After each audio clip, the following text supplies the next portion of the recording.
For some Americans, they're considered law-breaking criminals, but for others, they're desperate humans fleeing corruption, violence, and catastrophes caused by climate change. The ongoing debate over migrants arriving to our nation's southern border is certainly a tenuous one, but a program launched by Governor Abbott, known as Operation Lone Star, is using state resources to allegedly bring safety and control back to Texas.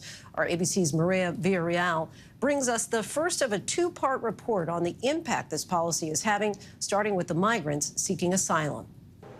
Grocery shopping. Patatas, la famosa patata. Museum hopping. La Virgen Morena. And a nature walk. It's the little things Gaston appreciates these days, but nothing comes close to video chats with his wife and children back home. Chao, Dios la bendiga. Chao, chao.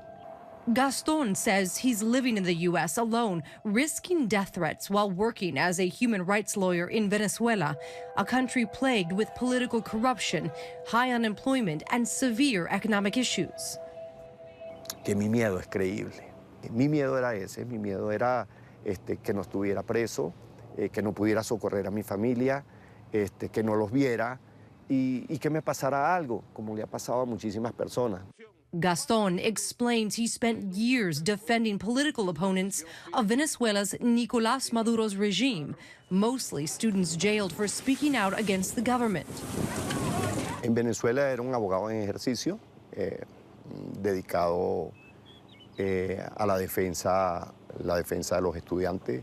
Defendíamos de manera gratuita sus intereses judiciales, al punto de llevarlos a libertad por las malas prácticas que hacía el régimen contra estas personas solamente por su disidencia. Gaston worried it was only a matter of time before he ended up in a cell himself. He fled Venezuela, making his way to the U.S.-Mexico border to seek asylum in the United States. He swam across the Rio Grande hoping to surrender to U.S. border officials, but instead, he was arrested by troopers with the Texas Department of Public Safety. Yo le presenté mis credenciales, mira, yo soy abogado, aquí está mi credencial, y lo único que me dijo fue, te tengo que detener, coloca las manos atrás. Gaston says what followed was 33 days of hell.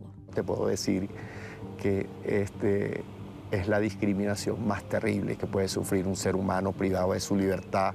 In a statement to ABC News, the Texas Department of Criminal Justice says they've worked with the Texas Commission on Law Enforcement and the Texas Commission on Jail Standards to ensure identified state facilities meet state standards to hold pretrial confinees and post-conviction inmates. Gaston spent 5 weeks, and that's actually on the low end. We've had clients that have spent months in those prisons awaiting trials, months in those prisons unable to afford bond. And these are people that are not criminals. Kristen Eaton represented Gaston's case against the state once he was detained. The current federal law authorizes somebody to do exactly what Gaston did, which was to come across the river and seek asylum. And so we have clients all over the country, again, that are here and able to apply for asylum and wait in the United States. Gaston is just one of thousands of migrants who have been kept in detention centers like this one, using Operation Lone Star, a Texas-run border security initiative created by Governor Greg Abbott. Texas will be taking its own unprecedented actions this month to do what no state in America has ever done in the history of this country to better secure our state as well as our nation. In May of last year, Abbott filed a disaster declaration based on the influx of migrant traffic in Texas that covers 48 Texas counties, 32 of them along the border.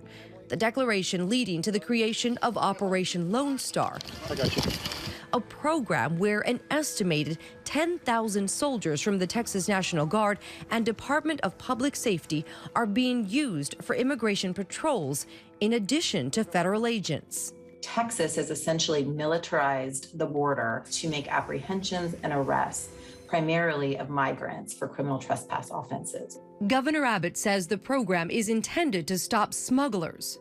Since the federal government, not states, has the power to enforce immigration law, Texas troopers can only make arrests if migrants trespass on a private property.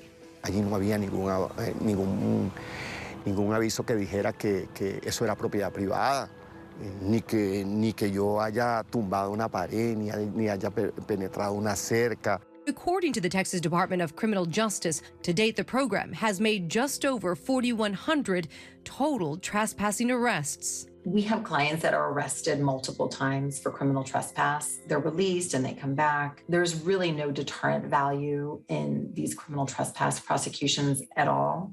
The strategy of expelling migrants does not appear to have slowed immigration, but the price tag of funding the operation continues to go up, with Texas taxpayers fronting the cost. Texas has spent more than $4 billion on Operation Lone Star. That is a lot of money that is being spent, that is being taken away from other areas of need in Texas. In late April, nearly $500 million in additional funding was approved by Governor Abbott and state leadership for the operation. While Gaston's asylum case moves through the federal courts, he's hoping that he can one day make a living for himself in the U.S. and support his family back home. Por milagro de Dios, ha querido que mi vida continúe, que ayude a los míos, que ayude a mi familia, que ayude a mi país y que de una u otra manera pues permanezcamos aquí en Estados Unidos a pesar de todas esas diferencias y todos esos acontecimientos que han pasado. Gracias a Dios no me ha ido mal. Hi everyone, George Stephanopoulos here. Thanks for checking out the ABC News YouTube channel. If you'd like to get more videos, show highlights, and watch live event coverage, click on the right over here to subscribe to our channel, and don't forget to download the ABC News app for breaking news alerts. Thanks for watching.